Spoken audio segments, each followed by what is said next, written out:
Hey there guys, my name is Raxby and welcome back to Let's Play Professor Layton and the Curious Village.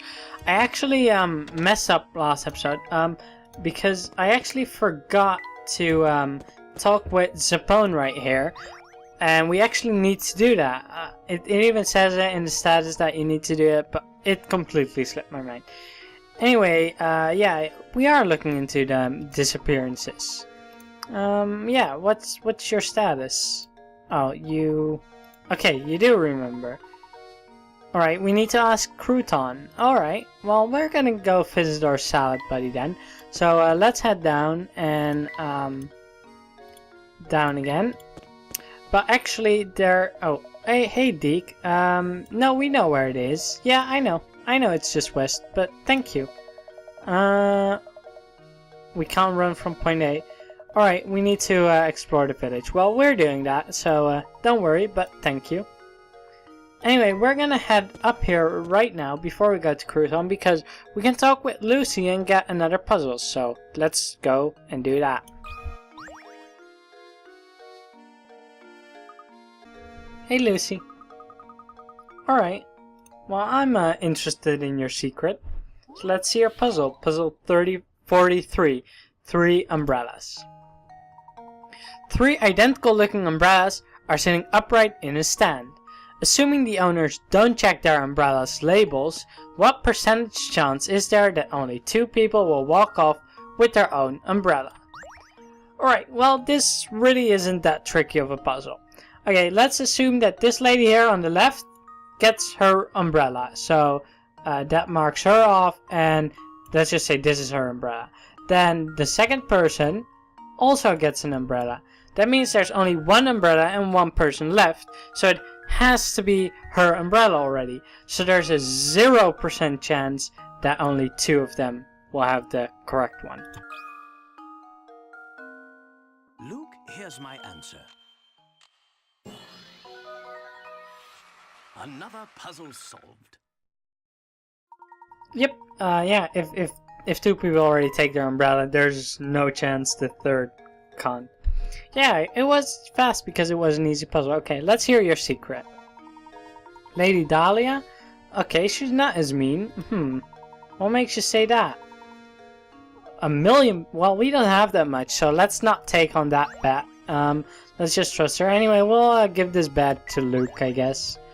As I've said, I'll just sort out the puzzle later with who gets which item. Anyway, now that we've done that, we can go over to the left and go visit Crouton. Oh, and alright, here you saw Scrappy, the dog we made in the last episode, and since he barked, you can click there and you can get a hint coin. He will show up in those places, and if you click there, you'll either get a hint coin or sometimes a hidden puzzle. So if you see him show up like that and barking, be sure to click somewhere in that general area, and you can pick up some hidden coins or find some hidden puzzles. Anyway, let's go ahead inside and talk with our salad buddy Crouton.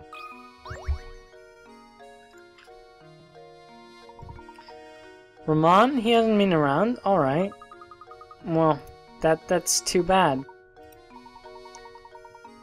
Yeah, but we've been here since we started looking for Ramon, so I didn't expect to find him here. But yeah, okay, but he has heard about the strange man. We've heard it from it before, so maybe that's linked to the disappearances. But yeah, we'll have to go to the cafe.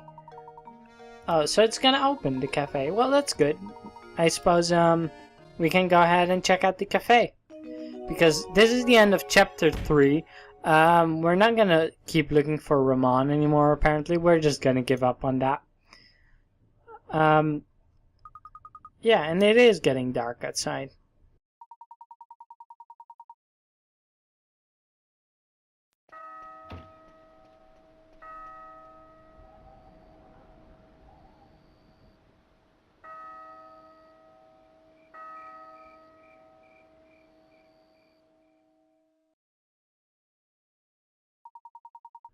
Alright, well, the restaurant closed, so we're outside now, and we're gonna give a bit of a quick summary of the story. There's a strange roaring tower villagers are disappearing, and there's an odd elderly kidnapper. It's quite bizarre indeed, Luke. I definitely agree with you there. But at least we have some clues, so that's the upside. So let's check out the nightlife. Let's go clubbing. I mean, just being detective work. Let's start chapter 4, Night Falls. It's dark and Ramon hasn't returned, so we're gonna have to continue the investigation and find some more clues. Alright, now first off, let's just talk with, let's look around for some hint coins, because it's nighttime now, so it counts as like a new area, I believe. So maybe we'll be able to find a few hint coins somewhere. Alright, well, I suppose that's enough. Let's talk with Adria. Or Adrea, or however you want to say it. Anyway, yeah, we're looking for Ramon. Oh, but you can't help us? Oh, right, you were the bratty little kid who didn't want to do anything and who was just laughing at Polly and everything. Alright, so you're just not interested in helping. But if we solve your puzzle, then maybe you will. Well, I suppose, you know, we have no choice but to. Puzzle 45, Lunar Weight, although it's a different one in the US, so keep that in mind. Anyway, the force of gravity on the moon is about 1/6 that of on Earth. This means that on the moon an object weighs about 1/6 of what it does on Earth.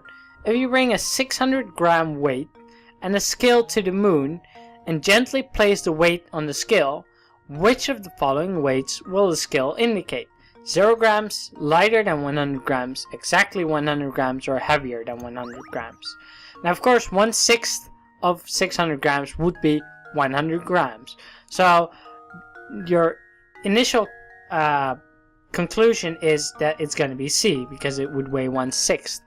But actually, scales work with initial weight set into them, and by taking this scale from Earth to the moon, this initial weight will also lose some of its weight and will only be 1/6 of its original weight, making the base weight less than 0. So when you place it on it, even though the object will weigh 100 grams, since it starts below 0, you will be slightly lighter than 100 grams. So the answer is B. There we go. Every puzzle has an answer. Yep, it explains it here, but I already did, so let's not bother reading that. You can pause if you want to. Anyway, okay, we're gonna run into trouble if we're not careful, and Ramon apparently wasn't being careful, but he disappeared during the day, so that doesn't make a lot of sense to me. Anyway, we got another penny trap, so that's always good. So let's head to the right now.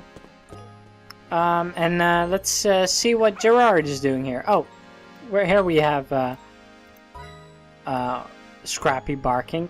I'll just probably grab hint coins if I see him barking, or if I feel like clicking around for a bit, but I'm not gonna worry too much about them anymore at this point, honestly. Anyway, let's talk with Gerard.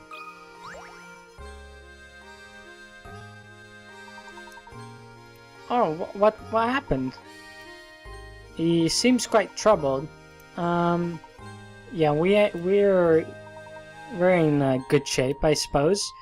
You look a bit not in top fitness condition. Anyway, he's lost something by the park. I do wonder what he lost, because it's quite difficult to just search without knowing what to look for. But yeah, I suppose we'll check it out. Even though Luke seems hesitant. Yeah, it's not that far.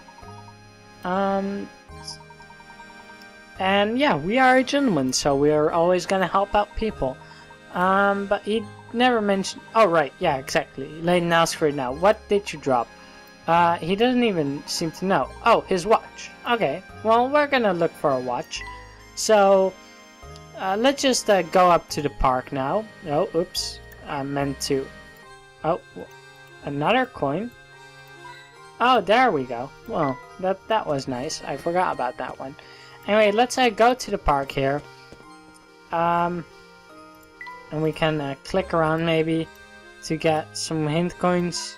There we go, there's one. Let's talk with Deke. Alright, he's yawning, he's tired. He always seems a bit off, I don't know, he doesn't seem like the brightest bulb. Yeah, Gerard lost something. You're one to talk to call him slow.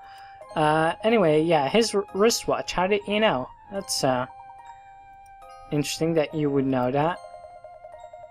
Oh, Beatrice. Okay, well that explains it. Beatrice has it, and that's how he knows. Alright, well we'll have to visit Beatrice then, and ask her for it. Anyway, once he's here, we need to solve his puzzle. So, I suppose we'll check it out. Always happy to help with a puzzle. Puzzle 46, Star in the Sky.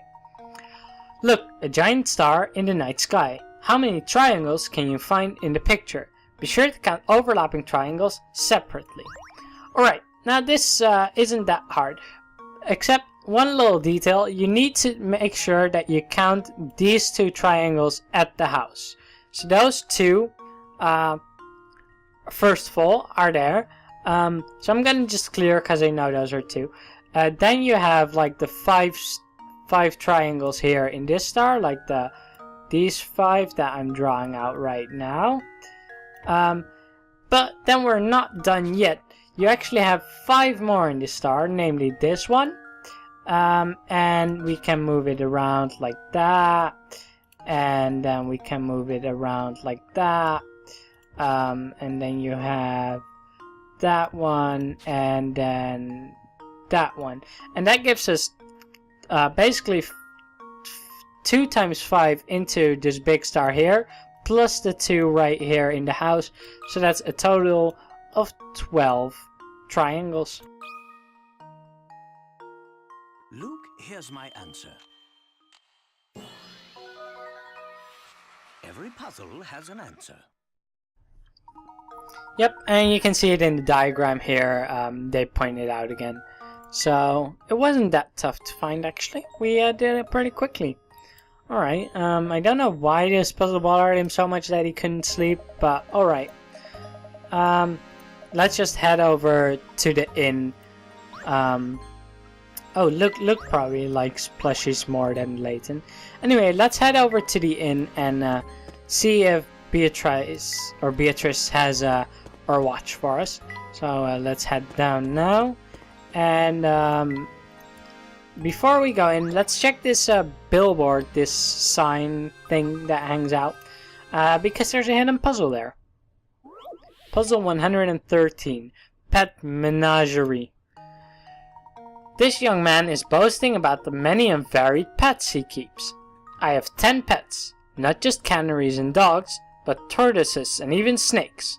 I can tell you how many of each animal I have, but there are 6 wings, 3 shells, and 26 legs between all of them. Can you work out how many snakes he has? Now, the one thing that you know is that snakes have no legs at all. So we basically want to work out how many legs there are for the other animals. So first of all, let's start out with the 6 wings. Every bird has 2 wings, so that means there are 3 birds in total, and that means also 6 legs. So we have 20 legs remaining that we still need to check. Next up, he says he has 3 shells. 3 shells mean 3 turtles, and every turtle has 4 legs, so that's another 12 legs that we can detract or subtract. What is it? I'm not sure. Anyway, so that leaves us with 8 legs remaining. The only possible way to have 8 more legs is by having 2 dogs. So that gives us a total of 8 animals so far, and we have 0 legs left. And that means that there are 2 more snakes, and that puts us at 10. So the answer is 2 snakes. I think I've got it! Layton's apprentice saves the day! Yep, and here in the diagram you can see it, and it's explained further. It was pretty easy, Luke. I agree with you there. Anyway, let's not dawdle any longer. Let's head inside here. And hey, Beatrice. No, we're not turning in. We're just checking in to find the wristwatch. Yeah. No, we're just picking it up for Gerard. Yeah, we're just helping out like a true gentleman. Sheds more stuff than a cat sitting by a fireplace. Do they shed more by a fireplace? I know my cat sheds a lot, but that's not necessarily... But we don't have a fireplace, so... I didn't know they shed more when they're sitting next to a fireplace. But, you know, I'm willing to believe that. But yeah, thank you for the watch. Oh, we're too fashionable. Why, thank you. I appreciate the compliment. Although that wristwatch doesn't look that bad. And she hasn't seen Ramon. Probably. No, he hasn't come by. I mean, it wouldn't make sense for him to go to the inn. If you live in a village, you should have a house. Okay, well, he's a layabout idling at the cafe. So we'll have to check there in a little bit. But yeah, she'll keep the door open, so that's very nice. Oh, okay. So some other guest came to the village. I wonder what room she gave him, because last time we checked there wasn't any room really, and we had to go into the attic. Anyway, let's give Gerard his watch back. Yeah, we did find your watch. Indeed. Yeah, Ramon. We need to keep looking for Ramon. It can be quite challenging to find people. Yeah, I kind of feel like that. Anyway, he has a little puzzle for us. And even though we should be going, we can never say no to a puzzle. A mysterious bandit is on the run and trying to escape the police who are hot on his trail. His entrance into the part of town is marked with an arrow. This particular bandit follows a peculiar creed and has vowed never to go backwards or turn around. Also, whenever he comes to a junction, he will always turn left or right. Now, as you can see from the map, this part of the town has multiple exits, which are labeled A to G. Of all the exits here, which one will the bandit never be able to pass through? Now, the thing here is, you just need to follow his path and see which he can never enter. So if we head straight, then left, then turn, and then turn, we can easily go to G. So that is not one of the ones we can't enter. Just like that, we can draw some of the other paths, and we can reach F, for example. What else can we reach? Let's see, we can reach E like that. So none of those three are inaccessible. A is also easily accessible. And let's just keep going. We can't really seem to reach B like that. So let's keep going. And we can reach C like that. So that's another one that we can actually reach.